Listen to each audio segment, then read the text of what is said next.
My 7th grade teacher, Miss Zen, had watched 26 children die in a school shooting. She was found doing CPR on their bodies, screaming, "I was supposed to keep you safe." When she became our teacher, she made us practice hiding silently for hours and ranked us by survivor scores. Then she dripped red paint on a crying student and said, "This is what happens to loud children. They leak out and die." After the school shooting at the nearby high school, 26 children were shot dead under the care of their math teacher, Miss Zen. She was found performing CPR on dead children, shouting, "I'm your teacher. I was supposed to keep you safe." 2 months later, she became our 7th grade teacher. She immediately installed doorstops with her own money.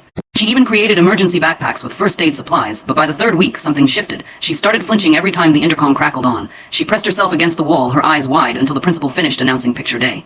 Nobody said anything, but everyone was thinking the same thing, PTSD. She wouldn't let us use the bathroom during what she called high-risk times, which turned out to be most of the day. She searched our backpacks and volunteered to organize school shooting escape demonstrations. The real changes started after Thanksgiving break. That's when she introduced us to the quiet game. I remember the first time she randomly screamed, "Threat, there's a threat." During a math lesson, everyone froze before scrambling under their desks. This kid, Michael, started crying because he hit his knee on the metal bar, and Miss Zen completely lost it. She made him lie on the floor while she dripped red paint on his shirt, saying, "This is what happens to loud children. They leak out and die." Michael's mom complained, but the principal just said Miss Zen was keeping us safe.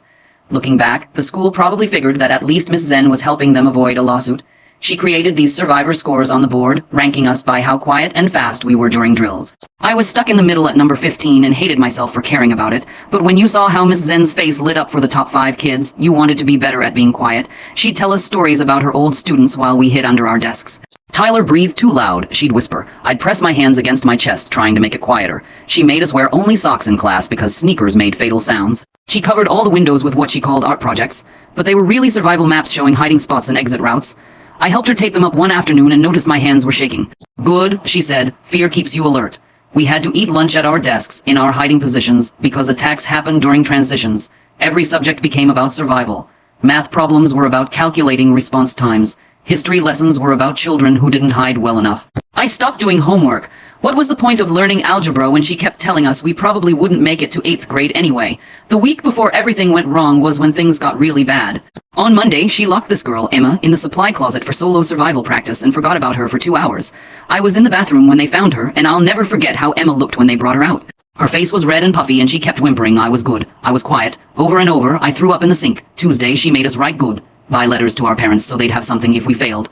I wrote, "I love you, Mom and Dad," about 50 times because I couldn't think of anything else. The girl next to me, Katie, just drew pictures of her dog. Wednesday, she showed us actual news footage of school shootings on the smartboard, pointing out everything the kids did wrong. The kid in front of me wet his pants, and the smell filled the room, but Miss Zen didn't even notice. She just kept rewinding the same clip, saying, "See, he ran wrong." Thursday was a full day of silence training where nobody could talk or use the bathroom. Kids were crying silently by lunchtime, but she just nodded approvingly at our proper technique. Friday, she sent home a note saying, "Next week we're doing extended drills."